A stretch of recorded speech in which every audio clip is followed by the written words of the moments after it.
Hey everybody, how is it going? It is July 6th. We made it through Independence Day.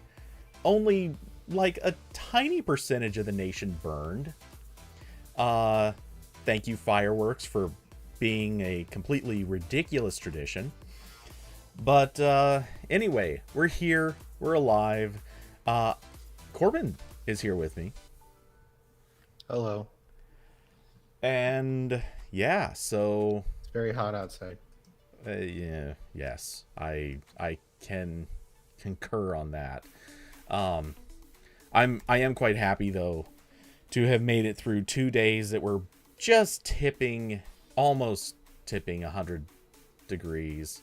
I'm happy that those are over, and today is at least a little bit more moderate. Well, still mid 80s. Yeah, mid 80s. It's 84 outside right now. So hopefully it doesn't heat up too much in this office. Mhm. Anyway, speaking of things straight out of hell, let's immediately go straight to threads. How do we not? I mean, with a transition like that, it just it writes itself. It That's does. flawless.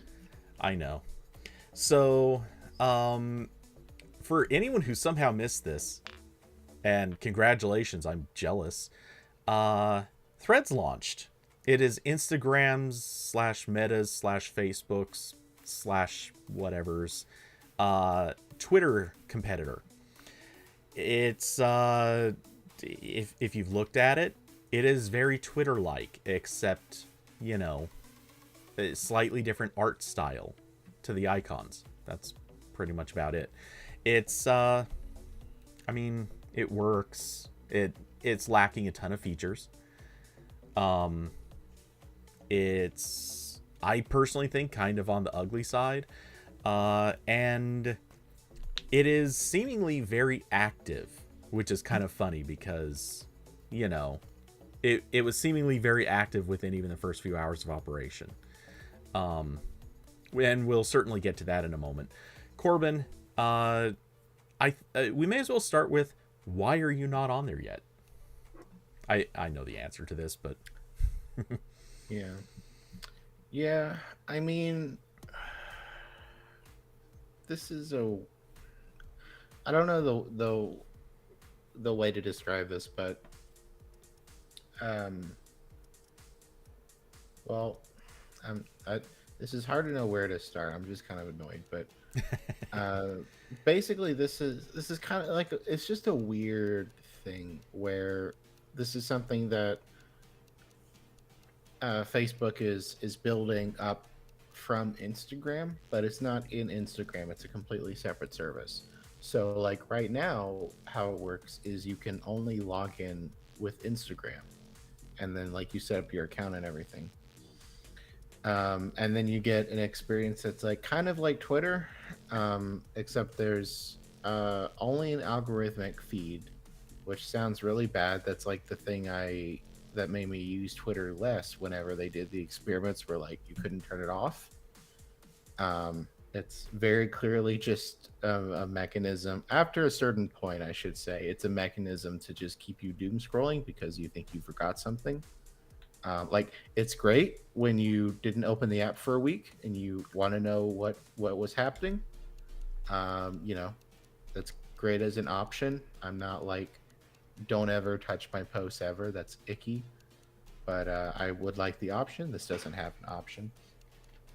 Um, because it's integrated into Instagram, I don't like have an easy way to.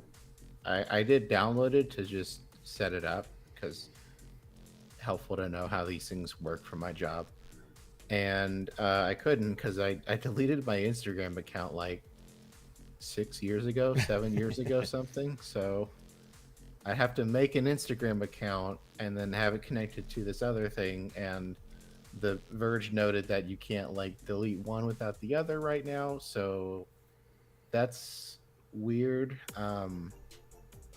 I assume at some point there will be a way to do this where it's an independent service instead of just having it built into Instagram. But I don't know because they seem like they've put a lot of thought into having like you have the same username on both things. so it's easier to find people. And notably, like when you're signing up to this, you can follow people who have not signed up to this yet based on their Instagram. And then whenever they set it up, it's like, oh, you suddenly have all these followers who are waiting for you to get on here. So I don't know if that's going to happen, but yeah. So, I'll come back to that weird following arrangement later. But yeah, I think right now the Instagram thing is pretty much a permanent part of this. And I say permanent as in short-term permanence. I think at some stage, yes, they will probably open this up and make it a separate thing. But I don't think there's any intention at all to make that happen anytime soon. And I have a bit of a theory kicking around that at some point they might also just decide to merge the two. Like, officially say, you know what, we're going to break down the barrier. Now it's just going to be, you can post image posts and you can post tweets, basically. And the two are just going to be together. I don't know that they'll do that. I'm just noting I'd say reasonable possibility of it. I mean, that's what like Facebook does all the time. Like they did this with the Instagram TV thing where it was like briefly another app and then they just built it in because no one wanted to download the other app. So like right now this has supposedly enough momentum to sort of like get people to jump to the extra step of downloading another thing. But you know, like you said, like probably eventually once like, you know, the line needs to keep going up, so they say. So when they start hitting like, well, we only had like 2 million more users this quarter, let's get more aggressive with the Instagram integration. Yeah, and funny you say it the way you did, because I have had a bit of this theory that one of the reasons that they wanted to do it as a separate app. So I have a couple of theories for this, but one of the reasons is it allows them in a weird way to count users twice. They can literally say, oh, across all of our apps, we have this many users, and they can count one person as a user 3 times if they're using Facebook, Instagram, and Threads. It literally gives them basically a higher population they can pretend to have. Another reason that I think that they have multiple apps is you can doom scroll yourself through Instagram for, 20, 30 minutes. And in the meantime, they generate more notifications and more activity in Threads. So as soon as you finish in one, you hop over to the other one, spend some time there, and then you hop back, and you have this endless cycle of hopping between these two apps, which is very Facebook-like. I mean, they literally were called out in Congress for having designed Facebook to do this kind of things. So, yeah, it really fits their trend to create multiple apps. So, I mean, maybe one day they'll merge them, but I think at least for right now, they want to see if this will be more effective as 2 separate things. Also, yeah, it doesn't really make sense to like be like effectively what they're doing is like alpha beta testing right now, and you don't want that affecting like your primary product, right? Like Instagram is like their big money maker, so ideally maybe it's easier to have this in another app so they don't need to like rock the boat, so to speak. So yeah, I mean, I can see a lot of reasons why to do this, but it doesn't like really interest me as something that's like tied into Instagram, because like I don't really want to use Instagram. So yeah. Yep. So certainly agreed on those points. I also feel like they're right now, one of the other advantages to having them as separate apps, and one of the big incentives that that Meta has for doing it the way they do is they don't want to show any ads in Threads yet. Like right now, they want this to be the beautiful first day experience where you don't get any ads outside of, again, a whole bunch of sort of fake activity that's going on. But they really want you just to have that perfect, pristine experience. And, give it a couple of months, a few months. Wait until the ads start piling up the same way they do on Instagram, where you can literally scroll and get 2 to 3 ads in a row. That's not even hyperbolic. I've seen this. I've certainly gotten this. I mean, I haven't been on. I mean, I see them a little bit on Facebook. I'm not on Facebook that much, but I mean, Twitter was. Yeah, Twitter did this too. Yeah, Twitter was real aggressive with the ads. Maybe they still are. I don't know. I haven't been on there. Yeah, there was one time. I actually complained about it in your Discord server once. I scrolled Instagram and I think I got 4 ads in a row. And then I kept scrolling and I ended up seeing, and like shortly after that, it literally alternated one legitimate post, one ad for like, I don't know, something like 10 or 12 posts in a row. Just alternating. And it's like, seriously, I'm getting more ad than I'm getting content, which is getting ridiculous, especially because half the things I follow on Instagram are already companies that are basically just advertising. So honestly, I'm really expecting the same to be true here, because as it has been revealed, Instagram flooded Threads with a bunch of celebrities and brands. So in order to synthesize a whole bunch of like preliminary activity, they basically sent invites out to as many big names as they could find. The Verge notes Gordon Ramsay, Netflix, Jennifer Lopez. I noticed right off the bat, Peter McKinnon was in there. Let's see, if I remember, I think Shakira was in there. The list just goes on and on. A bunch of people were recommended to me right out of the gate. It's the typical thing. Invite a bunch of people. Oh, MKBHD was someone that a lot of people noted has been invited in. So yeah, it's this whole situation where they really wanted to bring in the thing that I would argue Mastodon was missing. Not that I agree that it's a thing that people should be overly concerned with, but a lot of the people who are associated with popularity and creating stuff, they are the people that Instagram sought out and invited in. Part of me wonders if they were given any sort of incentives, like other than just, hey, be here first day. But like, were they paid? Were they given like a promise of, we're going to feature your accounts, which is of course good for you? I don't know. I'm curious what the rationale was or what the offers were, but yeah, I could see people being paid to be here, because we're seeing that everywhere. Like that's a very useful tool to have. Like people getting paid to either make posts on a certain platform or live stream on a certain platform. Yeah, I was gonna say the streaming wars have been big with that. Yeah, but like I can also see a lot of people who would just be like, hey, you can be here first, and then when everyone starts piling in, you're like one of the not even like in a preferential way of like, we'll make sure you're like ranked up in the algorithms, just like you're there first, so like before people start like really flooding it, like they'll see you.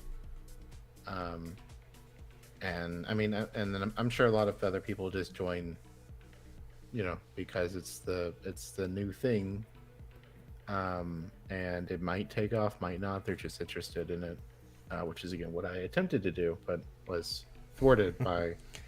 Could you not? Could you not have signed up to Instagram just to go in here? I could, but that's so dumb. I'm not gonna like let me go download Instagram and then never use it so I can like OAuth into this app. I feel like you're gonna end up doing this just for work eventually. I could be wrong, but I somehow I think you're gonna get goaded into it just to grab I mean, like screenshots or I'll something. probably try it. I mean, like I'm interested in trying it eventually, but it's not something that I don't know when, if ever, this would become like relevant. Like obviously now it's like quickly growing. We don't know where it's gonna go, but um, I don't know at what point does it become well. So that's the thing that's also silly talking about this is that like this is a Twitter clone. So you're kind of talking about it in the framework of like how Twitter was important, but Twitter wasn't really important. There wasn't ever like a huge number of people on there. It was always kind of just a bubble of like some celebs, a lot of politicians, a lot of journalists, and then occasionally there would be like some like really good like independent uh, journalism and other things like that going on. But that's the thing where I think people get tripped up, where they're like, "Can this be better than Twitter?" It's like, well, if your metric is users, it'll probably get there in like 2 months. Um, in terms of like other, yeah, it's difficult to talk about this because Twitter is simultaneously like more important but less important than I think a lot of people online like to make it out to be. Um, It certainly depends on what perspective you have and what you deem as important. right. I mean, financially speaking, I think Twitter was never that important. Um, outside of the fact that they used investor money to buy up other companies and in some cases grow those other companies, they were actually, that was probably the most important thing Twitter ever did financially speaking. Because otherwise, holy crap, that company has just been throwing money away. Um, at least for its own operations. Um, if you're talking about from a news perspective, Twitter has been deeply important in ways. Obviously, you know there was historical moments that happened because of Twitter, like the Arab Spring was obviously closely associated with Twitter. Um, I mean, they were in the news almost every day for 4 years because of one person. yeah. Um, So, you know, yeah, that's entirely true. Painfully so, especially because of the fact it took them 4 years to decide to eject said person. oh well, he they'll toss them to the side when they're not useful to them anymore. So, Exactly. um, But yeah, and yeah, Twitter certainly has had its aspects of importance, though I would argue a lot of the people who talk about how important Twitter is were also the same people who really the only reason, or they had an incentive to talk about how important Twitter is because their own personal importance is linked to Twitter. So a lot of people I think really wanted to talk about it, the importance of one social network because it props them up in the process. Which you'll notice most of those are the same people who really resisted leaving Twitter, and or even entertaining the notion that anyone would leave Twitter. Uh, and so far, most of those people have been proven pretty wrong. yeah, it's again,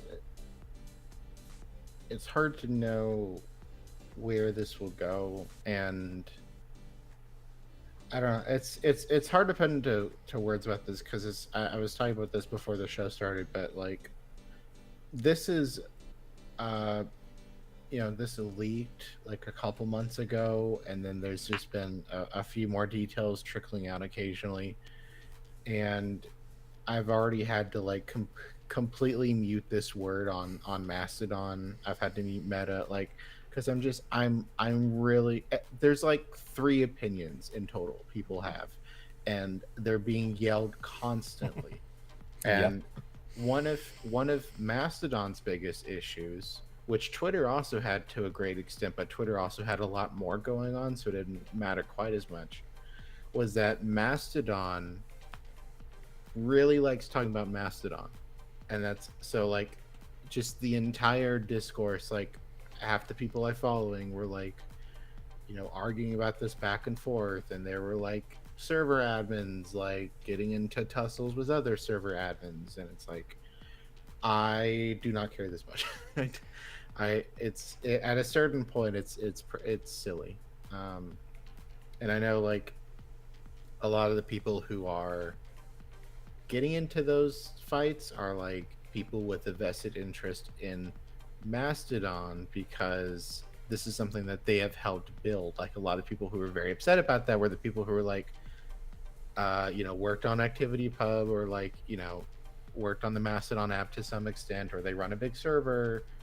And I'm not saying that to be like that, like disregarding those opinions. It's just that a lot of people have very strong opinions about this, and I can only take so many strong opinions before I need to close the app and go play video games. But Yeah. I mean, like I totally get like all the people who are like, I will never touch this. I totally get the people who are like, this is great. I wanted a thing like Twitter, and this kind of looks like Twitter. I get those people.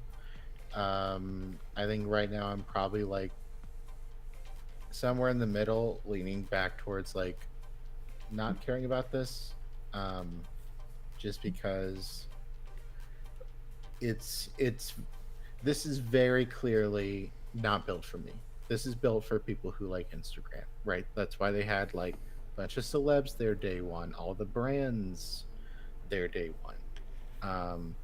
And that was always a thing with Twitter, but it was more so with Instagram. I think like Instagram to me always felt a little bit more commercialized. Um, Because it has been turned into basically a commercial ad network. right, and also just the core platform of like this is a thing that like never really encouraged links, right? Never really supported that. So it's always been like ineffective for the things where like I'm sharing a thing I made that isn't a photo or a video. Like they don't want you to do that. They don't want you to, be like there's, if I'm big news outlet on Instagram, I'm not like really sharing stories there really. I'm sharing like photos and like news clips or whatever. It's a very different product to kind of what I want. So like that's kind of why I'm not like super into this. And then also it's very beta. It's very clear they like we're rushing this out the door. Like none of the activity pub stuff is live yet, so I can't follow people on threads from my Mastodon and vice versa. I am I am extremely curious what happens to that because I know there's going to be some cache somewhere. Like this app will Yeah. support some kind of post that can't like federate properly. Like we're gonna go. I if I was to bet on this, I would say we're gonna go back to the experience of what it was like to use third party Twitter and to a lesser extent third party Reddit apps, where it's like you kind of get it, but like there's always like missing features and like something that doesn't work quite right. Like when I was using Twitter apps, like okay great, you posted a poll, I don't see it, I don't see your poll.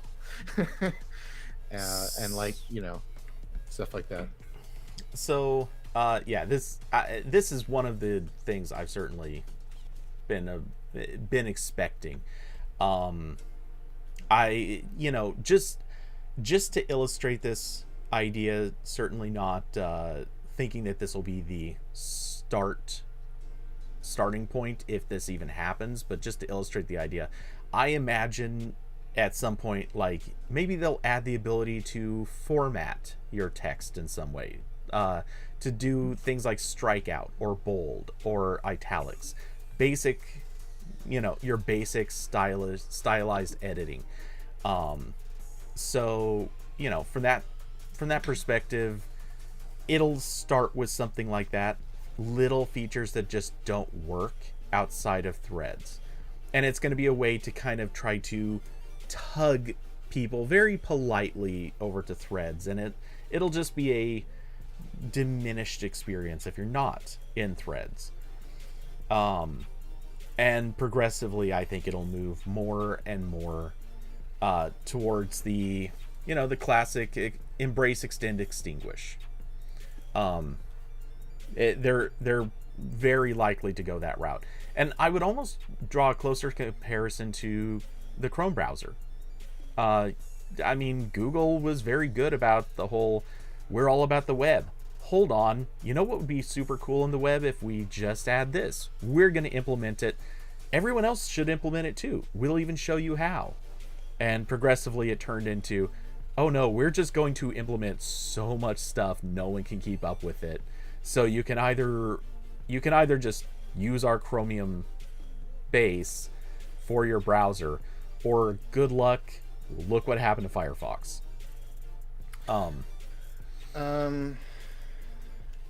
I know what you're going for. I don't think that's the perfect analogy, because that sort of involved like Google like slowly taking more control over the development and standardization process of the web, and like Yeah. for Meta, ActivityPub was just like a side thing Yeah. that they're supposedly going to do at some point. Isn't live yet. I don't know. Yeah, that's fair. It's It's definitely not a perfect metaphor. It's far from it, but right. yeah, I'm just I getting at understand that, but yeah, I'm getting more at the sort of to the user, what is it doing? And to a user, right. the web is Chromium.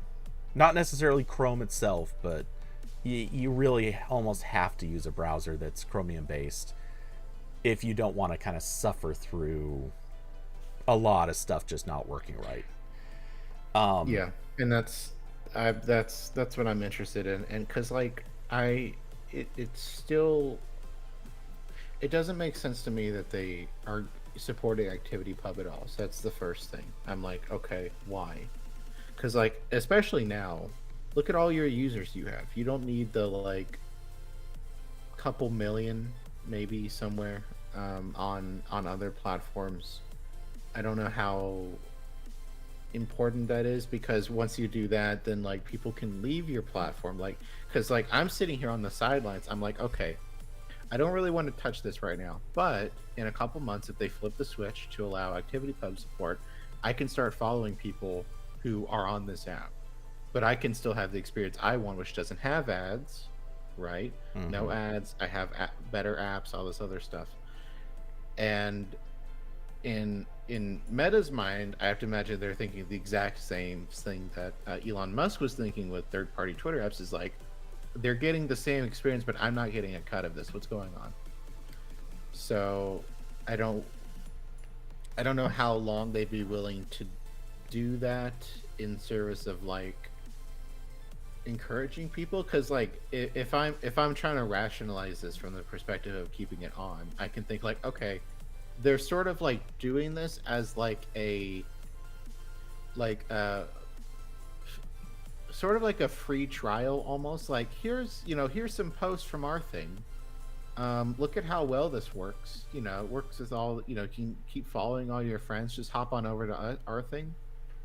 So I can kind of see that rationale, but at the same time, this is the company that like for 10 years like blocked Instagram links from having HTML previews, right? Like when you link a tweet or anything else, like there's meta tags in the HTML you use to like generate that little card preview that like you see in Discord and iMessage and all these other things, and Instagram just completely turned that off on I don't know if it was just Twitter or they just dropped it entirely. But then I remember a couple years ago they made a big announcement. They're like, yeah, we support Instagram previews in Twitter now. And I was like, that's 4 lines of HTML, my dude. Yeah. Like, that's not impressive. And like I had the same reaction when I saw someone else in another chat who was saying like, "Oh wow, they've already got like Discord previews for Threadsling's work." I'm like, that is 2 or 3 lines of HTML. That's really easy. Like Yeah. we're talking bare minimum here, guys. Like all my websites do this. Um, so yes, I'm not sure what that strategy will be long term, and also kind of makes me feel weird about maybe signing up because I don't know at what point do they want to try bringing down the walls, or like you said, do they merge it back into the Instagram app, which is the thing I don't really want to use. Like that's the part I don't want. Uh, So here's my biggest thought on this. I think to some extent, Facebook might just see this as the annoying group of people that already use ad blockers and never use their app. that's true. They would rather Yeah. have, like, Facebook would rather have, let's say, I'm just going to make up some pointless numbers here. I don't care. Wow, giant fly just flew at my face. Wonderful. But just making up some ridiculous numbers here. Let's say you've got 400 million people on your site, and 50 million of them, well, not just on the site, but through apps and everything. 50 million of them, in some way, shape, or form, are blocking ads. Okay, you still have 350 million people using your site. If by chance one of those 50 million that are blocking ads are effectively like really important to other people, and all of those people don't block ads, then, if something were to happen, like someone decides, no, I'm leaving your service because I don't want to deal with ads, they're going to take a bunch of people with them, and those people were using ads.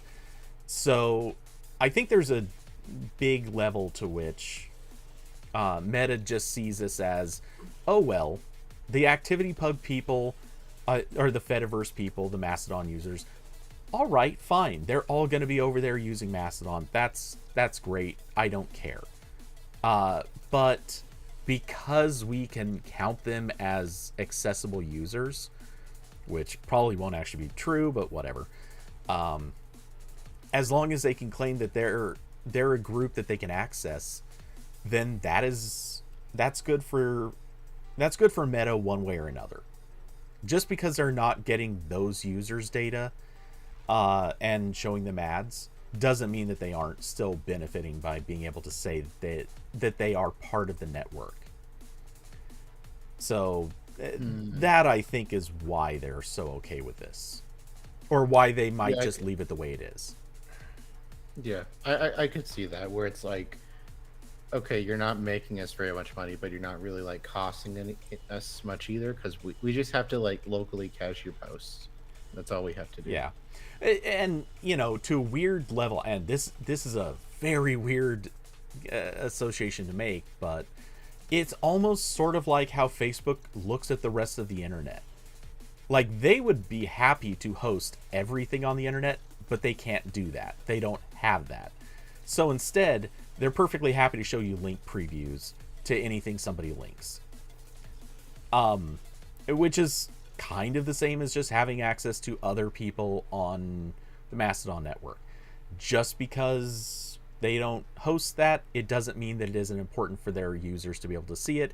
And the longer their users can see this stuff, the more it keeps them in the app, which is, again, what they want. Their whole thing is keep users in the app as much and as long as possible. So yeah, I think they will. I think that's why they want to add ActivityPub support, why they want to integrate with Mastodon and be federated. They just want as much. They want to ingest as much as they possibly can. And for what it's worth, I will bet almost anything that the first thing they're going to do is just straight follow everyone. Literally, they want to ingest all of it. They will follow every single user or find some way to like they'll install a user on every single server that they can or something like that. They will want to create the most complete graph of everything that gets posted. Yeah, which I mean, like that's what other Mastodon servers did for years. Like they'd always have like, you know, you'd occasionally see a follow of like, I'm just a little bot. I'm following literally Yep. everyone. So I've had several of those follows. yeah. So it's like, okay, yeah, what's old is new again. And Scotofield said, "Hello, hello. So you think, so you think Mastodon servers should federate with threads? Big question on my server. Seems like most are worried about privacy issues." Yeah, this is the thing where I had to tune out after about 2 weeks. I was no longer interested in this. Yeah, I there's don't a know if lot I of have a good. hostility over this issue. Yeah, I don't know if I really have a fully formulated take still. I'll link. I wrote a blog post that like talked about this for like one paragraph, but it was sort of just a thing where I was like, I completely understand the people who are totally hostile to this because Meta is a really terrible company, and they have they just like Twitter recently, and to a certain extent for all of Twitter's history, like Meta has absolutely like platformed people hostile to like LGBTQ people, deplatformed those LGBTQ Yeah. people, deplatformed a lot of other groups, done a lot of really questionable other stuff. So like when you take that into account and the fact that Mastodon has like a bunch of like, like the open source Linux people who are already like really hostile to stuff in the first place for pretty understandable reasons. I'm not saying anyone's like being over dramatic. Oh, plenty are. And then some are, yeah, some are. And then you add on to the fact that like a lot of the people who have been using this platform for years, because it's been around, like Mastodon was in 2017, but when that was released, that was connecting to a different federated social network. So like depending on how far you want to go back, this is like a decade-ish old ecosystem of people, and a lot of those people are in like the groups that Meta has like done damage to, either directly or indirectly. So I'm not like, check your server admin, they're probably gay or a furry, one of those two, or both. They might be both. But so like so when all those people want to be like, yeah, I'm not touching this, blocking whatever, like sure, like I think that's a totally justifiable position. I've seen a lot of other people who are like, sure, like we'll leave it open, we'll see what happens. Kind of just treating them like another Mastodon server.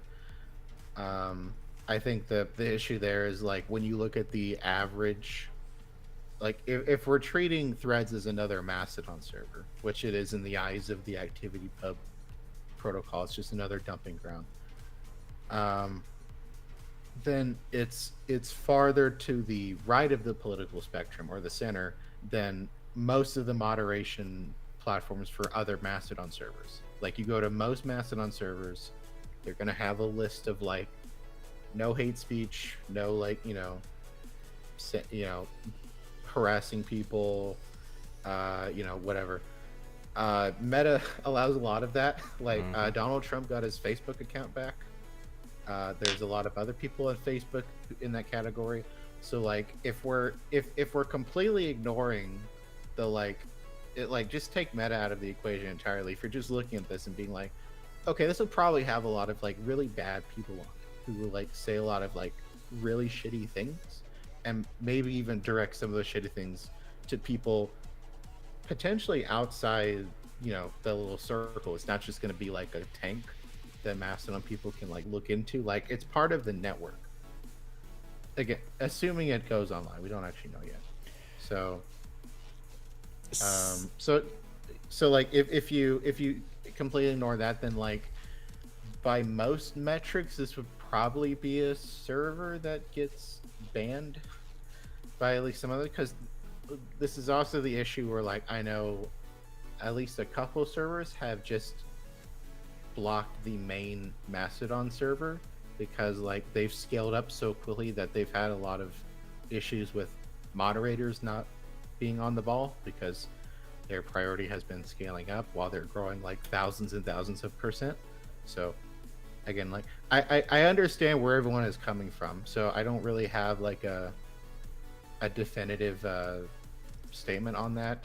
I think I would like to probably follow people who join threads from my Mastodon. That'd be cool. And as a user, I have the ability to like totally block their server if I feel like it's damaging. But I'm also not going to tell anyone else that like you're stupid for wanting to block Meta for your server because like again, a lot of the servers are run by like people who Meta has done harm to, and they're designed as like a lot of them are like specialized like group of people. Like this is a server for this demographic of people. So in a way, them trying to protect themselves also factors into this. So again, there's a lot of different factors, and I'm not gonna like tell anyone they're wrong here. But Okay, so I'm gonna start by telling some people they're wrong. oh, Scotafield said libs of TikTok is on threads Yes, already. I saw that. Jesus. Yeah, Oh. which admit that just fits so much. Are they on That's Instagram? absolutely an account that would jump at this opportunity because you know that they hopped onto whatever that other service was, the other Mastodon but not federated one. Gab. Yes, There, Gab. well, there's Gab and Truth Social. Those are both. Yeah, actually, I think they're on Mastodon. Truth Social too. I don't know. I Okay, never yeah. checked. Yeah. Um, Those were both Mastodon forks. I don't think Truth Social ever turned on Federation. And then Probably Gab not. did for like a second, and then everyone banned them, so there wasn't a point anymore. yeah. So, that was fun. But yeah. So anyway, uh, Yeah. I- Again, like that was so funny. Gab was like, "All right, guys, how do we get not batshit insane people in to just sort of like dial down the intensity level here?" And then everyone it's like, "No, no, go away. yeah. You stay over there." So anyway, there have been three main ideologies for how to deal with threads. The simple summary is either wait and see, let everybody join and choose whether or not they're going to ban or deal with stuff later. There has been a group of servers that have basically said, well, okay, what we're going to do is we're just going to defederate threads the moment that it tries to federate. We're just going to not let it in. That's it. Nothing more to say about it. We're just not going to let that into our pool. And then there's some group of servers, or server admins rather, that have turned around and said, oh no, we want to fight this so much that we're going to defederate anyone that will allow federation of threads into the Mastodon network, which has certainly included the largest one, Mastodon.social. It's a few others, I believe, were going to do the wait and see strategy, and they've been threatened with being defederated as a technique or as a tactic. To me, I look at this first as it is a really cringy form of bullying. Basically, kind of a I should have made this first, but it's very open source project maintainer. Yes. Politics. Yeah, if you won't do exactly the thing we want to do, then screw you. We're gonna blow stuff up. Which, to the blowing stuff up angle, the other big problem here is defederating on the basis of this is very literally going to break people's follows, a lot of people's communication. All of a sudden, follower counts are going to get cut in half, that based on which side of the split you're on. I mean, it's literally people who are saying we're going to destroy the entire network if you won't do it the way we want to do it. And so when I said I'm going to say some people are doing it wrong, they're doing it wrong. That's it. That's the group that sucks. Those are the stupid people. I haven't actually seen like any of the major server admins say that. I don't remember who, and I don't do good at keeping up with who's who and who runs what, but I've seen a couple of them boosted enough that I know that someone is saying it. There are some server admins who are saying this, and not just like single user instances or anything. There are at least a few legitimate ones. Yeah. I don't think it's that many, but I think it's enough that it's significant. No, because that's kind of insane. So I don't like yeah. That. Okay. So yeah, and that's another. There's a completely other discussion that's like sort of related to this, but also just an independent thing. Is like Mastodon really needs to handle defederating better. Yes.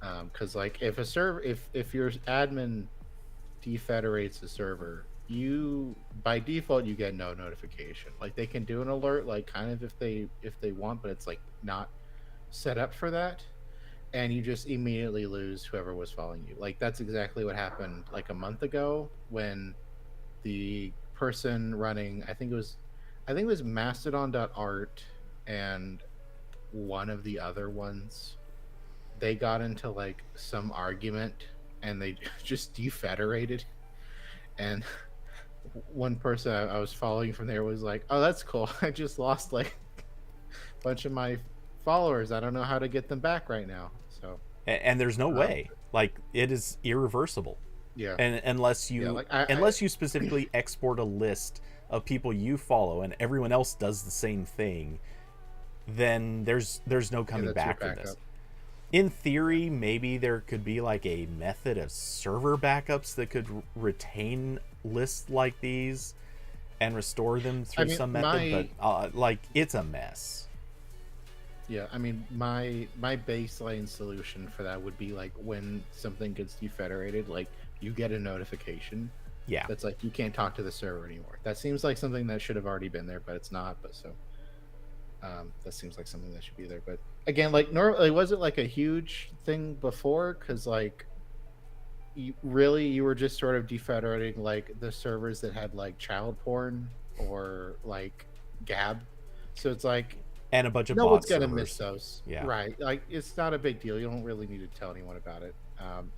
Ideally, in some of those cases, you don't tell people about it because you don't want to link to the illegal content online. Yeah. But it needs to be handled better.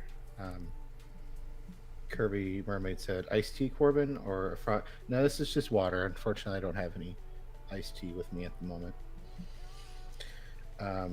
Scotafield says, "Yeah, you should be able to choose to federate with threads or not, but I'm really not in favor of blocking instances who federate with threads." Yeah, I mean, you can as a user, like as a user, you can go into your settings and be like, block everything from the server. So it can be on your side, but also the admin gets to choose for you because that's how admins work. Again, I'll have to see if like the like I don't know where I was going with that, but yeah, no, it's been a long day. That's what I'm trying to get to.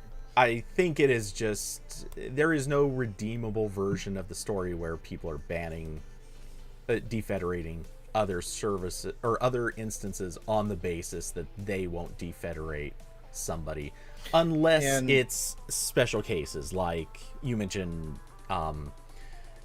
illegal types of porn, or obviously like hardcore Nazi servers and stuff like that. You know, there's a certain point where abuse might actually just be overwhelmingly too much, and maybe you do need to block out other people because they won't block someone. But those are very narrow niche cases, not wow, we hate a business that is very invasive. Yeah, and the other thing also here is like, if your admin does stuff you don't like, you can move. Like it's a pain in the ass, but you can move. Which is also like, I wonder, uh, will what would be really devious of Meta to do is to allow migrating from Mastodon, but not anywhere else. Like you get stuck there. I have had a theory I for a while too that that's going to be part of their equation. I mean, that's what I would do if I was them and like had no soul. And they'll just Um, do it as a whole, like, whoops, sorry. Like, we haven't implemented that yet. We promise we'll get to it, and it'll just be on the to-do list forever. yeah. And yeah, Carson said Threads supposedly doesn't allow not safe for work content. I imagine that's like something they don't want to deal with right now because they're not. You know, no nudity except blah blah blah. Like, as long as things are basically covered up enough, then they pretty much don't care, as proven by one of the photographers I follow on there, who yeah, he does at least some, he does all swimwear photography, and he's a great photographer, but a lot of the swimwear is really pushing some limits. um Well, that's what. God bless American platforms. I Like, know, you right? can talk about all day long about how you hate minorities and you just want you really want Ron DeSantis to be president, but if you show a single nipple, you're out of there. We Yep, can't have that. banned. No But nipple. yeah, anyway, so they definitely have some not safe for work policies implemented, and they're fairly strict about it, but they miss a lot of stuff. Um, and they're, to be fair, it's kind of in that same territory as like YouTube. So much stuff gets uploaded. They don't have, nobody has a moderation team that can manually moderate all of it. And I'm sure they built some algorithms to try to detect it. They're not very good at it. It is what it is. So, um, but yeah, their policies exist, and they do implement them, just not effectively, not super effectively. I have a feeling the same is going to happen here. They're going to not be good at it, and that's pretty much the standard. And as far as it Cool. goes, like, other Mastodon servers have other policies. Generally speaking, you can. A lot of them allow pretty much. Well, it varies. Yeah, some of them allow total not safe for work to base all the way up to, but hopefully not including illegal content. Some of them are very touchy about it and basically say nothing, do not cross any lines. And it varies in between. And you, as a person using one of these instances, you can follow whoever you want. It it's up to you. Like, you can follow not safe for work people from other instances. It's okay. That's a thing you can do. And in theory, your mod will not, or your admin will not take issue with this, but they could. Right. Yeah, because some of those servers do like to have like a functional timeline of the other servers, and if you're on one of those and you're like, man, there's a lot of just random pictures of like just porn. There's just porn all over this. That's not filter anything. That might eventually get uh, blocked. But yeah, yeah. Usually it's like, all right, you have a like content warning. Okay, sure, you go for it. Um, yeah, and there's a bunch of other little things here that are like really weird to me about this app. Like there's no. I was like laughing because I was like, someone from The Verge shared a screenshot of this running on their iPad. There's not an iPad layout Yeah. because like again for some reason like I don't really fully understand. They never did that for Instagram Or either. Facebook. Um, really, Facebook too? Well, Facebook at one time had an iPad app. Well, it wasn't a separate Right. app. It was a separate interface. And it worked, but it was, yeah, I mean, it's exactly what you expect it Okay. was. It was just a blown up version of the Yeah, iPhone app.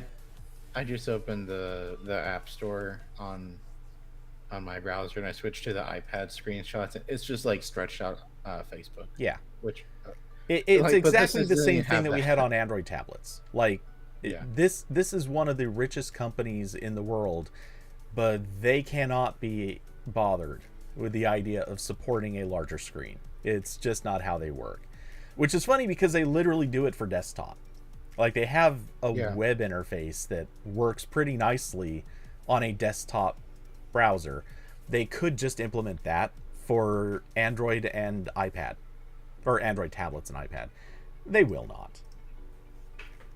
It's very silly. And like of course I look at that screenshot and then I jump back to my lovely Ivory for Mastodon app that just has great UI on my phone, on my iPad, on my Mac, and then I jump over to the PWA of my Mastodon server that doesn't look native, but it's got notifications and I can install it and it changes based on the screen size.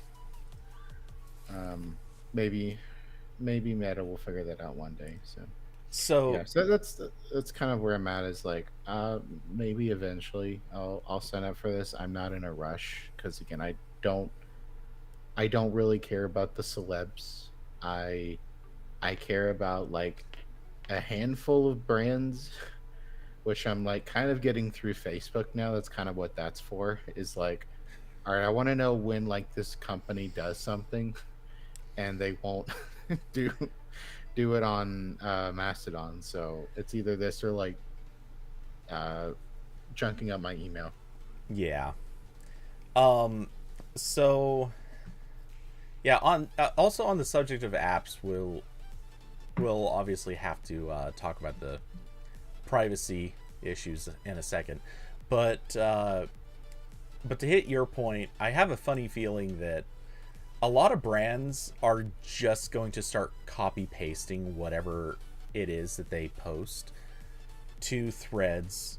But due to a lot of the backlash, I think a lot of companies are also recognizing that they have to find somewhere else to post. Um, the problem is I don't think any of them are coming to the same conclusions. So uh, a very small number have hopped over to Mastodon. I think quite a few of them are going to Facebook. Some have obviously always been on Instagram, continue to be on Instagram, will continue forever and always to be on Instagram because that's just a place for them. Some are on TikTok, some are, everyone's posting to different places. And unfortunately, no one will pick one place. And I know that's part of the idea behind a more federated internet. But at the same time, I'm just sitting there like, come on, we do need some sort of a common. I hate using the word common thread because that word's now been ruined. Thank you, Meta. Um, but yeah, it would be nice if there was some sort of single place where something like press releases could be shoveled out. Um, but Well, we have that. It's called RSS. They're not using that either. yeah, which is where I actually was going to start this discussion. So, oops, as I accidentally double transfer. Anyway, um, so posting in a link to the message that I'm showing on screen. Um, that green Pegasus brought up that the Threads website is basically very not cool with open browsers or ad blocking. It's not cool with privacy aware browsers. It doesn't support RSS. It bugs out with displaying public data. It pushes really, really hard to use their apps, even if Mhm. you obviously just want to use the website. And amusingly, Russia has already blocked Threads, which, okay, I don't really find that surprising, but amusing. I find none of this surprising. Oh yeah, Like none of it's surprising. that's what like my reaction was when everyone was reposting the screenshot of the all the privacy warnings on the App Store listing that were like, you will die if you install this app. I'm like, yeah, like I don't know what like I agree it's bad, but like that's what I expected. Like they're the same company. Yeah. Like this is same people as Facebook and Instagram. They're just building a different UI now. Um, and yeah, like no RSS. Like that's not even something that occurred to me that they would do, because that's something that Facebook ripped out years ago, Twitter ripped out years ago. It's really just like it's Mastodon and kind of Reddit. Reddit's RSS support at this point is like pretty busted up. It's like kind of works sometimes, but not really. So, uh, yeah, I mean that's Oops. that's Threads. Um, Probably try it eventually. There's But the. again, I'm not in a rush because like I'm like the thing with this is like I've for the past like I don't know 8-10 years I've had like Twitter and another thing like that was kind of always specific. Like I had Twitter. The other thing in that slot for a while was like Google Plus. I used Instagram for a little while and then deleted after a couple years. And then in that slot was like I remember using like Elo for a little bit and then Mastodon.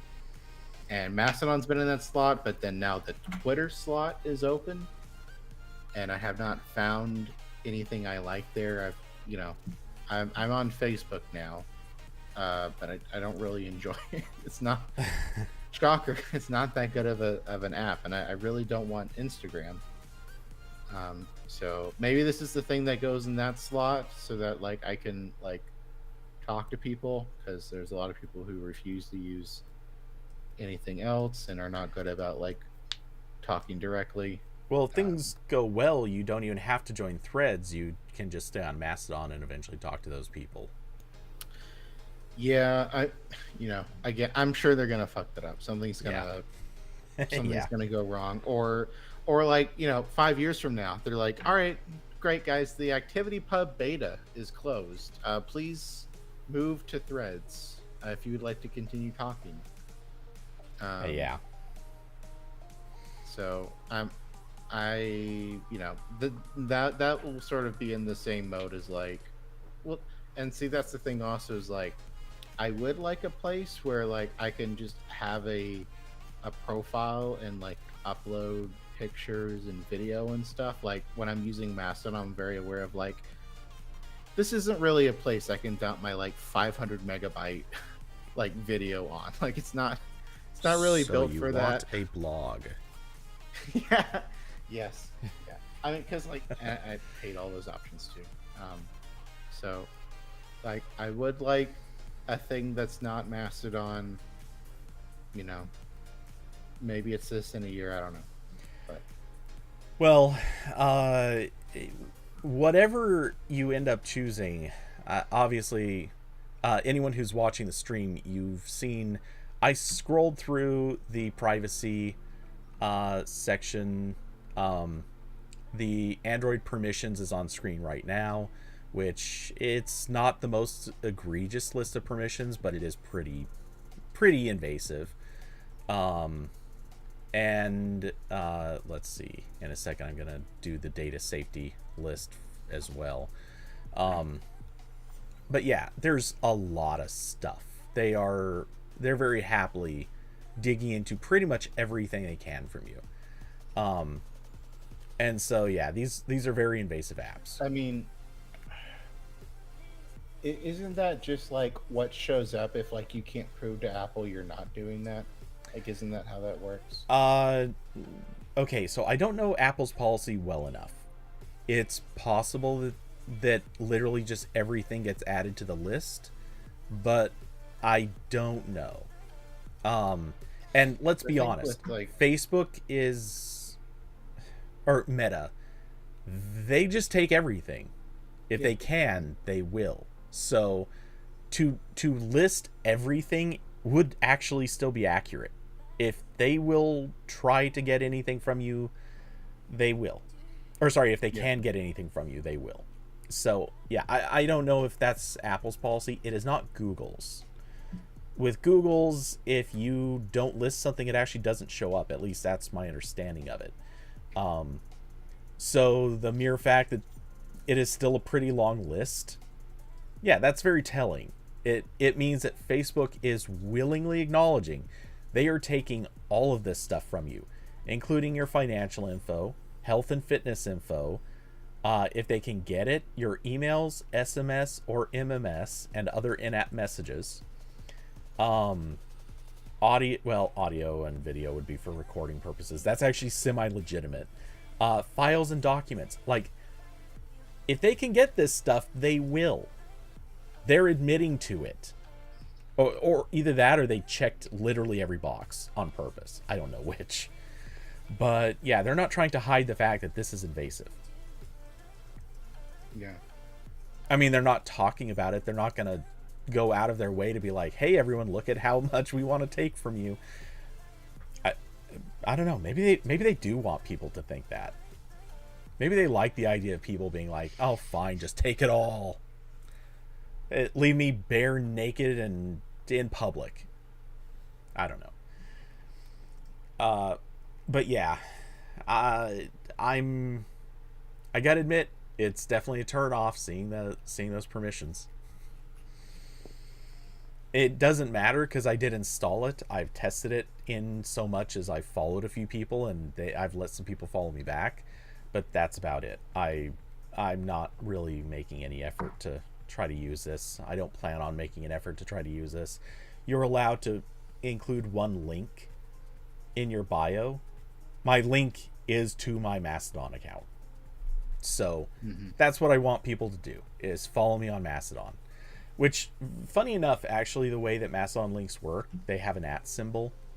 And their link detector doesn't really recognize that properly. So yeah, it doesn't seem to include the full link, I think. And I have a feeling that's on purpose. I'm not sure.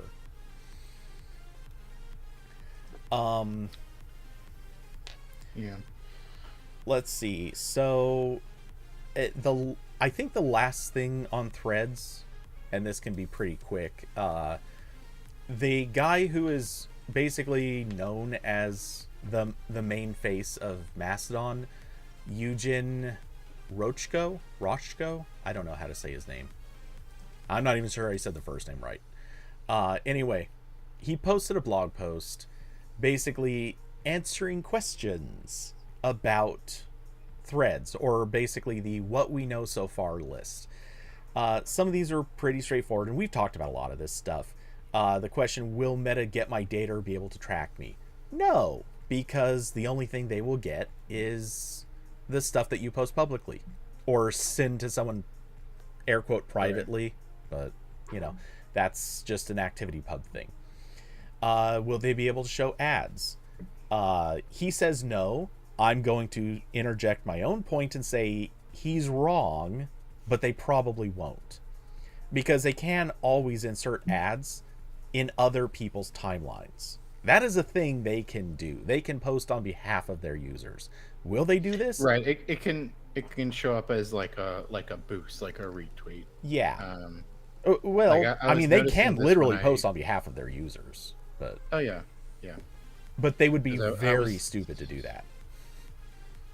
Yeah, like I was noticing that when I tried to follow a Lemmy community through Mastodon, which is like one of the Reddit clones, and how it was working, which I quickly unfollowed them, as how they're using ActivityPub is like in my timeline, I was seeing every comment on every post in just like a feed on my timeline, and it appeared as though the user on Lemmy was being boosted by the like community thing, which I guess makes sense, but that's not really how I use that. So that was a unfollow. Yeah, it's really messy. So yeah, the point is they absolutely could show you ads, but if they do that, I think it would be an instant defederation. Everyone's going to block it immediately, and there would very And you're possibly not. be actual lawsuits because Meta would be implying associations that the person themselves do not actually support, and that can actually warrant civil lawsuits. And the ads would be almost useless because like they're not targeted on anything. It depends. Like, let's be honest. If you if What you you can decide get to, from like your friend circle, yeah. well, right. But I was gonna say, let's imagine for a second that they posted an ad under MKBHD's account.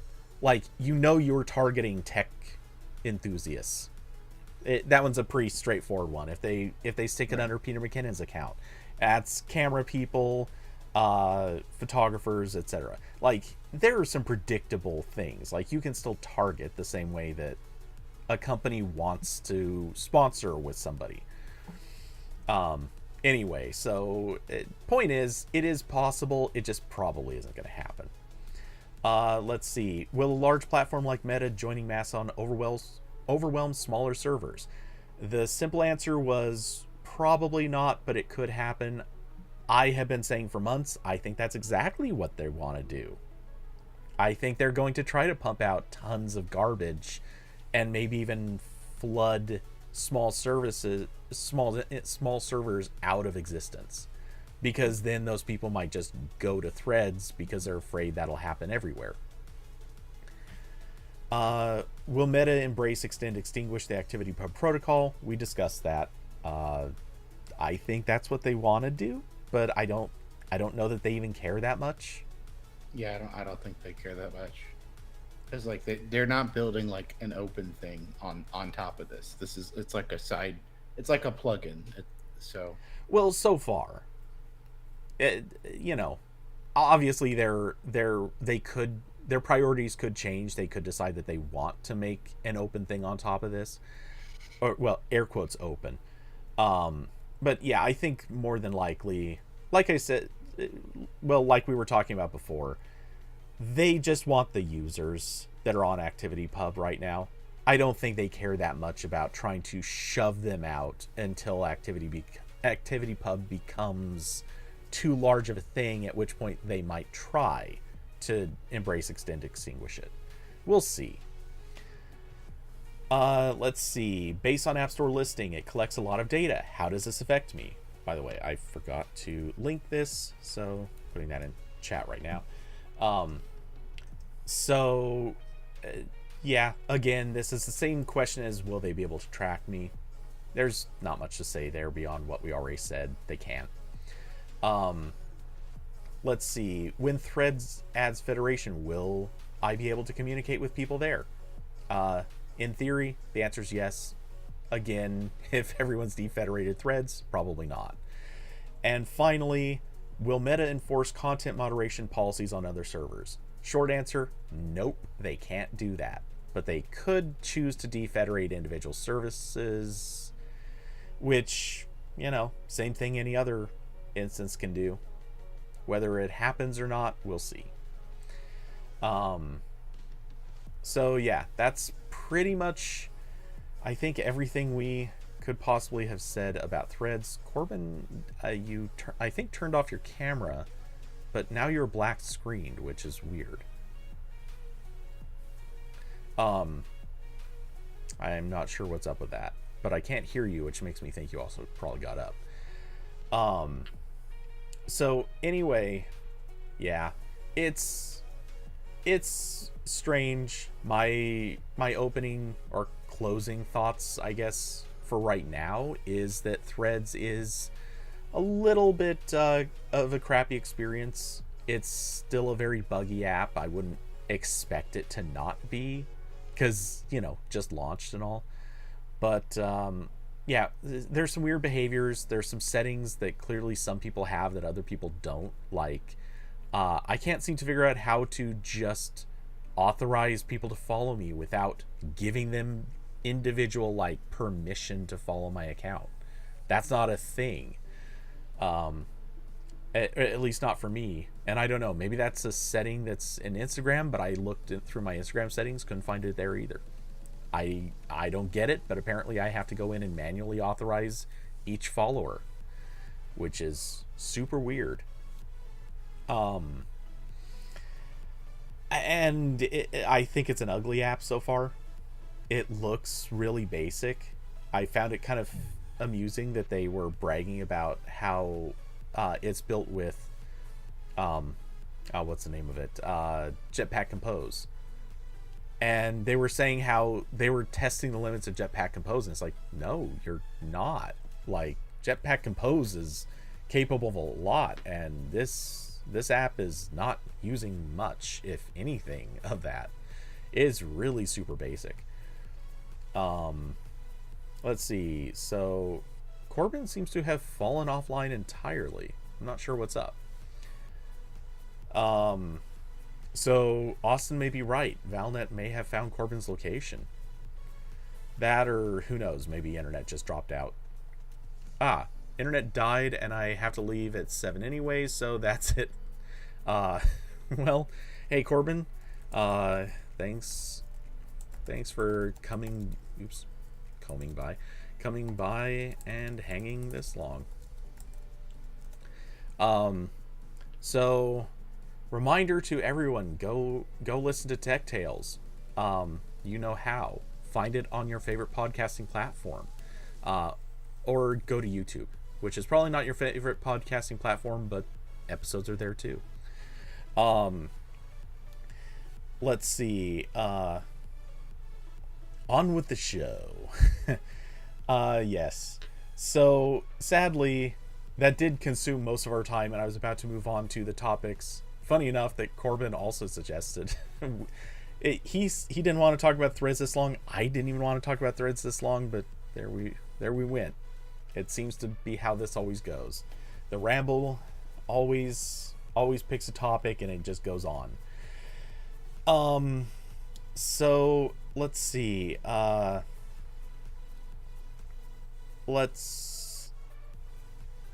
yeah, okay. Sorry, just saw Hoopy's response to me in Discord and had to read through that. Okay, so one of the other things that has come up. Hold on. Okay. Maybe I got rid of that link. I don't remember now. All right, so switching gears to the obligatory AI BS. I guess we're also going to swap to... Hold on. Move the camera so it centers me up correctly. Man, one of these days I really have to fix the views I have for this thing. So... And... Okay. Switch to that view too. Great. There we go. Unless... Yeah, whatever. So, yeah. Apparently Google has bragged that they are in fact scraping the internet for Bard training, or rather AI projects in general. It certainly isn't just Bard training. So there's really not much to dig into this. It's kind of a large statement saying that Google is just scraping whatever it can get its grubby little mitts on, which is basically no different than what its search engine has been doing for years anyway. It looks for everything online and tries to post about it. I'm not sure that I really fully would call that surprising or unexpected, but it is what it is. As for the fact that it's I just saw this pop up right here, and I'm very much amused by that hero. Well done, Kotaku. Anyway, so the thing is, obviously there are discussions about what Google should be allowed to use, how far their scraping should be able to go, what they should be able to generate from the information that they scrape and ingest into their AI models. The simple reality is, if you posted it publicly, they're probably going to use it somehow. Maybe they won't generate something directly from it, but in some way, shape, or form, they're going to probably try to inform their models based on it. That being said, apparently Google has also kind of popped up with a, why don't we suggest our own thing? And apparently they are suggesting a web standard equivalent to robots.txt. Those who've written websites are at least familiar with its concept. Basically, it is a way to signal to search engines, don't crawl this, or counteractively sometimes do crawl this. That's effectively what it does. In theory, they could introduce a standard that is effectively saying, hey, we've produced something here, we don't want this to be ingested into AI. The problem with standards like this is that they are basically a polite request. And whoever is introduced or facing these requests, it's up to them whether or not they decide to honor said request. The reality is, Google does not truly honor robots.txt. I mean, I have a tiny website now. I wrote a robots.txt file. It is correctly formatted, and Google is crawling a page that is not included. And there's nothing I can do to stop it, evidently. So it is what it is. I think Google is never going to respect any sort of opt-out on AI. They might just integrate that as sort of a, here's something to learn from. Do not actually generate something based on it, but use it as a point of information. I think that's something that they'll probably build into their AI models, and that's just the best you can hope for. Because everyone involved in AI today, this is pretty much what they're doing, what they're going to continue doing, and I don't think anything's going to change that. It just is what it is. And as some people have very rightly pointed out, AI today is as bad as AI is ever going to be. Tomorrow it's going to be better, and every day from here on out is going to keep getting better, more efficient, more effective, and more powerful. And that's just kind of the reality we're facing. So Google is not going to let themselves fall behind by being honorable. Just like, let's be honest, ChatGPT is happy to scour anything it can get at, as proven by the fact that it has grown so much in its capabilities, even if they're still sort of busted and broken. Nevertheless, the one thing I think is funny is, through this admission, Google is effectively saying, hey, other companies, do you want to sue us? Please do it now, because we really want to get this over with. And we'll let the courts decide if we have to face any punishments. That's honestly my takeaway on this, is I think they're just challenging everyone to actually make their move or forever hold their peace. And yeah, that is what it is. Let's see. So, but also on the subject, actually, Corbin suggested this. I didn't read into the specifics of this. So, oh, it's a 2-page post. I guess that's going to make this pretty simple. But apparently Bing and ChatGPT sort of closed up some of their functionality. So just reading this directly, ChatGPT Browse with Bing is a beta feature. It is available to ChatGPT Plus subscribers, and it allows ChatGPT to search the internet to help answer questions that benefit from recent information. We've learned that the ChatGPT Browse beta can occasionally display content in ways we don't want. For example, if a user specifically asks for a URL's full text, it might inadvertently fill this request. which reminds me of why this was an issue, because apparently it was being used to bypass paywalls. Um, as of July 3rd, 2023, we've disabled the browse with being beta feature out of an abundance of caution while we fix this in order to do right by our content owners. We are working to bring the beta back as quickly as possible and appreciate your understanding. So yeah, effectively, it was bypassing paywalls in like news sites, and you know, they want to generate text for you, not necessarily pirate the text to hand over. So yeah, that's basically what this was about. Make of it what you will, but it's kind of funny that we now basically have a service openly pirating. That, you know, sure, it was by accident, but still, it was open piracy. So let's see. The next up on the list that I think actually affects probably a lot of people, Giphy Cat's going away. If in case you somehow have missed it, Giphy Cat, which belongs to Snap, if I remember correctly, they are going to be shutting down the service. As far as I'm aware, I don't believe that they gave a reason. Let's see. Quickly skimming over this. Yeah, okay, there's not a whole lot to say here, apparently.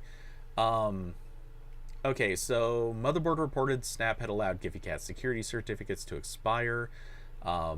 The oversight meant that the platform temporarily became inaccessible to most internet users.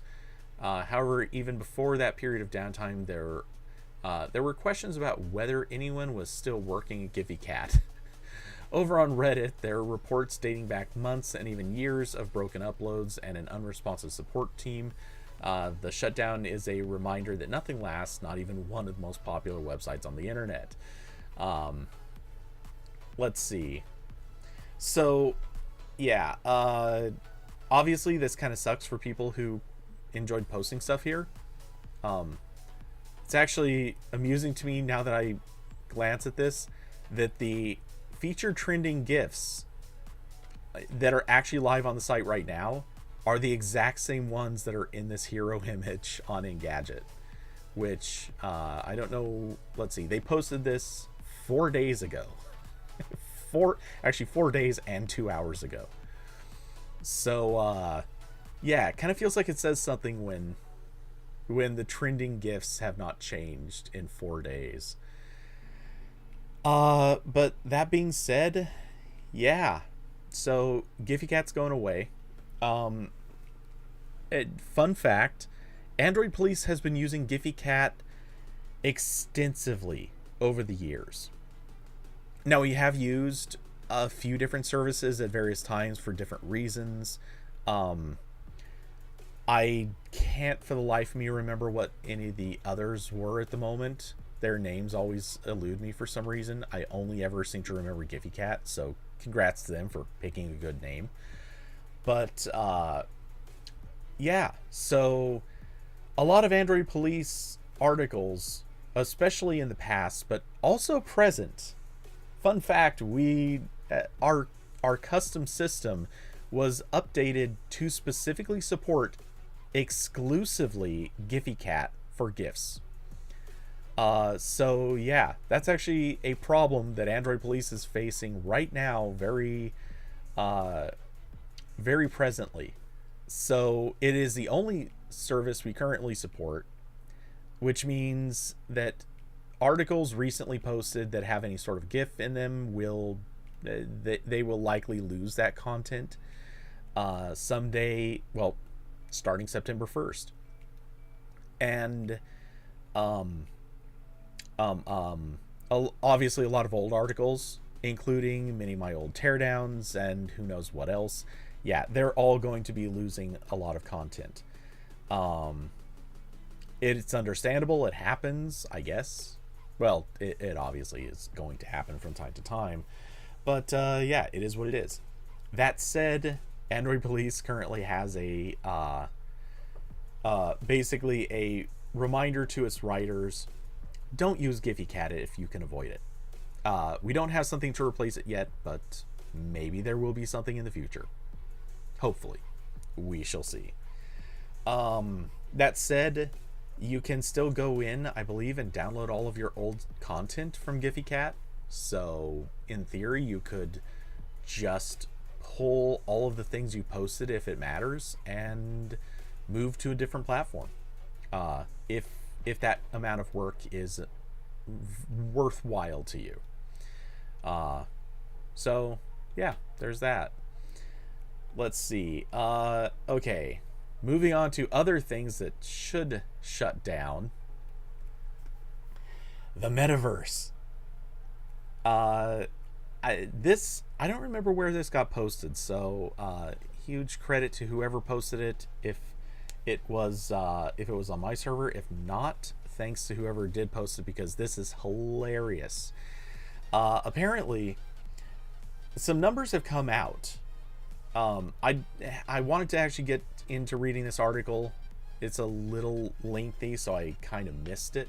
I'll post a link to the tweet and a link to the article, which it references, because obviously not everyone's going to have the access to Twitter anymore. That's now an issue. So anyway, as the tweet points out, and I think that this kind of just nails all the points. 2 years ago, the metaverse, I guess there's no was valued at $13 trillion for reasons I don't think anyone could justify. But a new report shows that hardly anyone has been using it, and it's making no money. So, as this mentioned specifically, a recent report shows that the biggest metaverse platform, Horizon Worlds from Meta, had just 38 daily users. We're not talking about 38 at a time even. Just 38 throughout the day. And it made only $470 total ever through all of time. $470. Look, I'm sorry, but my stream is on track to beat Meta. And again, thank you to Patreon subscribers and those who have contributed in any way to the channel. Speaking of, there are links down below to Patreon, Streamlabs, and Cash App. If you would like to help support this channel, it does indeed help immensely. Every little bit helps.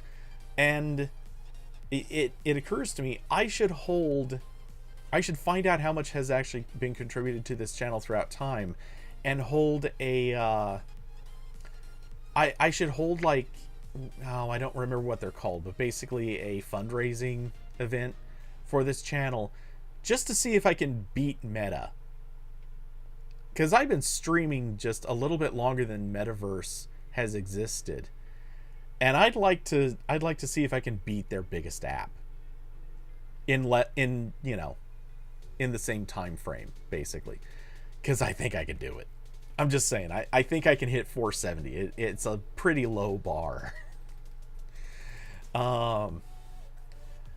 So yeah, but this I feel like really brings to light how much Metaverse has been a comical failure, and all the money that they've been sinking into it is just not going anywhere. It's not doing anything. They're not accomplishing anything with this. So that's pretty bleak. I'm assuming that this is, oh wait, okay, this says 470 in total revenue. I could be wrong, but I thought at one time they had a thing about showing ads. I don't know if they ever did that, but I know the majority of that revenue had to come from selling of cosmetics. Did they possibly mention Force MD? Okay. The sheer scale of the hype inflation came to light in May, In the same article, Insider revealed that Decentraland, that's a name, arguably the largest and most relevant metaverse platform, had only 38 active daily users. Or to say the metaverse is dead is an understatement. It was never alive. So yeah, okay. I was hoping that it would specify exactly how it made those numbers, but I'm assuming it's talking about total revenues, so it has to include ads and cosmetic sales. And I know from having seen a few things on YouTube, they at least made some cosmetic sales. So, or item sales. And they also definitely paid, or not paid, in order to kind of like promote various metaverse areas. So my thinking is that they probably gave away a bunch of stuff and never actually got people to buy stuff. That said, regardless, this is just, I think it goes to show that the metaverse just was a total flop, and in all likelihood, the things that are at least making some money through their project is still stuff like selling the games. What is it? I can't think of the name of the apps, but yeah, they've got a few games that they definitely sell that have been very popular on like the MetaQuest 2. Beat Saber, that was the one I was trying to remember. Beat Saber, I believe Alice is playable on there. I'm sure there are others. So yeah, I think that's probably where they've made all of their money. And I don't think they're making money. I'm sure they're throwing good after bad. Investment into VR is failing. Pretty disastrously, as it turns out. I guess I should probably try to wipe the smile from my face, but I'm not going to. It's just not going to happen. So, on the final topic I have, by the way, if anyone wants to propose any topics, feel free to toss them into Discord or in the YouTube chat. Yeah, so final, or possibly final topic.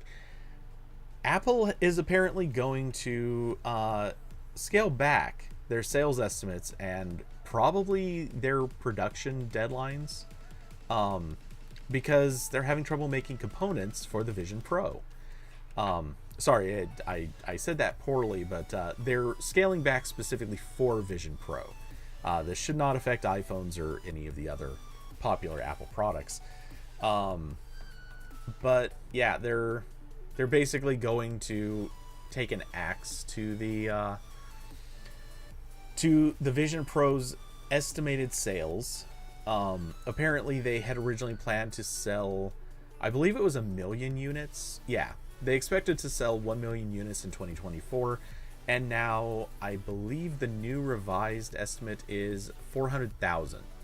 Or sorry, fewer than 400,000. We'll see how that plays out. I think that would be... Oh, interesting. I missed this part. Other sources from Chinese suppliers of specific components used in the headset revealed Apple has only requested enough parts to produce between 130,000 to 150,000 in the year of 2024. Presumably they could probably up that order, or maybe they're using multiple suppliers. That's not uncommon, but so far that's not looking promising. And you got to figure this isn't too surprising in general. A lot of these components are very custom. They've got a lot of unique and difficult things to make, and so as a result, manufacturing yields are not going to be super high. They're going to have trouble meeting some of these deadlines. That's just kind of the way it goes. So to some extent, I think this is probably not too surprising. I think this was to be expected, and I think a lot of people predicted this. I don't remember if I did or not. Regardless, expect far fewer of these to come out next year than a lot of people were probably expecting. But with that said, also it raises the question, did Apple's pre-orders for these maybe not hit 1 million? Maybe did they hit a much lower number, and therefore Apple's maybe not raising the priority bar quite as high? Maybe the urgency isn't there, so they didn't bother urging forward all of their suppliers to make as much as possible. You know, just worth considering. Maybe people don't have the same optimism for this headset that seemed to be the prevalent expectation. With that said, Austin, who's scalping a Reality Pro? Yeah. Hey, don't get me wrong. I would, if I thought I could get a higher sale value out of this, I would try. But I don't think that's really going to happen. My going hunch is that they're probably going to roughly sell about as many as they make. And they probably will not sell substantially over that. I don't know. That, you know, it all still comes down to whether or not they can produce killer apps or killer games. If something comes out for the Vision Pro that suddenly makes it a must-have, look, there's easily 1 million people out there who have the money that they will very happily jump on this. And as you mentioned, ship it overseas can probably double the money if you get it day one.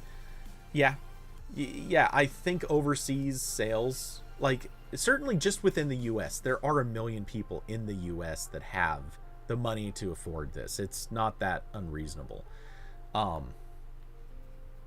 And yes, there are going to be people overseas that are very eager to buy this, who likewise have the money and will happily pay for units to be imported. I don't think the thing is, I think a lot of people just they want to wait and see. I think that's the overwhelming thing, is a lot of people really do just want to wait and see. They want to see if this is going to be worth the cost, worth the trouble. And if it's not, then people will just ignore it, or at least wait for a second version, a second iteration where app developers have had time to buy one or think about buying one, maybe borrow one, whatever. They want to see what the initial responses are. And there's probably a good number of people who are even just saying, you know what, we'll buy one once the reviews come out. Because that is a factor here too. Maybe it's not going to be as much about the apps. Maybe this will come out, and once people are actually sitting there trying it, like real people, so to speak, as opposed to journalists and YouTubers who got invited to the event, many of which I got the impression were sort of playing friendly with Apple on this. It's hard to say, because certainly some of them had things to critique, but a lot of them seem to also be pretty generous in a few areas, and some people didn't complain about things other people did. But once these are in the hands of people who do not have any incentive to say anything nice, maybe the reviews will not be very positive. We'll have to wait and see. So yeah, I think I think some of these changes to their sales targets may have more to do with the pre-orders than they have to do with the actual manufacturing issues. But who knows? Maybe this is about manufacturing. Maybe it's 100%. They just don't have the expected yields. So we'll see. I don't know.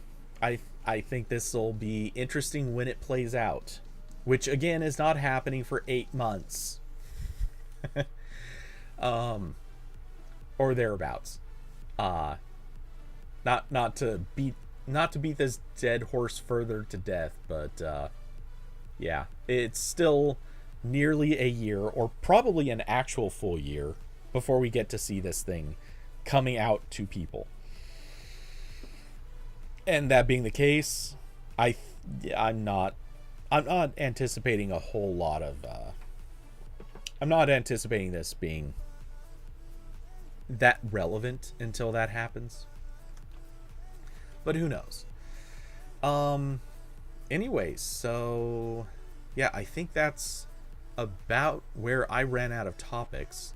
Um Certainly I didn't have anything else prepared.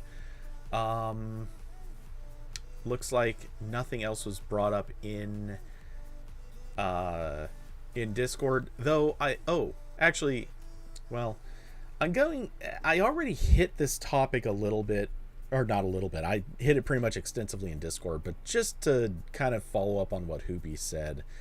Um YouTube taking the stance of limiting ad block users to 3 videos per day. To my mind, this is one of those perfect examples of, sorry, but if you're mad about this, you're probably being too entitled. Uh, because YouTube, like many companies, wants to make money. They are in the money making business. Uh, that is quite literally what they do. Obviously, they try to do other things along the way. One of their big purposes is, in fact, to make money for other people, which is also fantastic and what we'd like to see. The thing is, when people go to YouTube and either they don't subscribe to YouTube Premium, and they don't see ads because they're using ad blockers, well, they're depriving YouTube certainly of money, and in many instances they're also depriving the the people making videos, the YouTubers, of their money. Now, granted, a lot of YouTubers are operating on sponsored posts, so they might not care. They may be like demonetizing the videos at that level so that they can do their sponsorships. That works really well for them. But for a lot of YouTubers who do rely on the ad money, ad money or their YouTube Premium money, yeah, they're being deprived of this. They're not getting paid out because someone decided that they wanted to use an ad blocker. And this is a problem on every website. Like, or not every website, but any website that relies on ads to make money. They're hosting something basically for free. They're paying server expenses, and it's become a problem. A lot of YouTubers have definitely noted that their income has been going down even as their views are going up. This has been a problem, obviously, for tons and tons of websites, as plenty of people have certainly called out, and I agree. One of the big problems is ads became more abusive and intrusive in the experience. I found YouTube completely unusable years ago, before Premium existed, just because every video had to have pre-roll ads. Every freaking video had a pre-roll ad. It was too much. And YouTube's already eating a lot of cost on bandwidth for videos that they can't show ads on for whatever reasons. I'm generally of the opinion that they do need to be able to make money. They're too big a scale not to. So it's unfortunate, but yeah, the things aren't free, and it's a little frustrating to see how far some people have taken the stance of, how dare they make us watch ads if we want to use their service? How dare they insist we subscribe? How dare they this or that? Like, that level of discourse is really bizarre. Because again, these are businesses. They're not intended to operate completely altruistically. Can they? Maybe through some magic, somehow some can, but most can't. I don't think anyone out there is really looking to altruistically fund YouTube to operate completely at expense. But I don't know. So, anyway, I think that's kind of my wrap up. Again, many thanks to Patreon subscribers for at least helping me not operate completely at expense with these shows. I wouldn't say they're profitable, but it does help to have something coming in. So you're all much appreciated. You're wonderful people. But with that, thanks for the stream. Yes, absolutely, and thank you for coming by. Thanks you, Austin, and everyone else who's come by to be part of the chat room. I should be back this weekend for game streams. I don't think anything was... I don't think anyone expected that to change. And even as I look at the clock, this was a short one. Oh, I guess just now tipping over 2 hours, like a few seconds over. Not counting the first few minutes of intro card. So yeah. And it is heating up in here, so I do kind of want to close up shop anyway, because I think in about another 15 to 20 minutes it would be... Oh yeah, it's even climbed up to 87 outside. And with a hot light in here, it's getting warmer. So yeah, with that, it is definitely a good time to take off and go find a slightly cooler room to do some work in. I'm probably going to be doing some video editing and prep for the movie posts tomorrow. Also, small thing, not a big deal, but just a bit of a weird Android Police related update, and an update actually for other Valnet sites. Apparently, Valnet is going to begin hosting its own videos instead of posting them to YouTube. I have been sent the specs for what size videos are supposed to be in terms of file size based on length. And it's not confusing or hard to believe, but I'm gonna need some clarifications. So I'm also going to take at least a little time tonight to write up some questions specifically to ask them and basically say, hey, you need to be specific on some stuff. I'm sure no one here cares about that, but if in the near future you notice videos start being hosted by... If you visit Android Police and notice some videos are suddenly hosted on the site, that's why.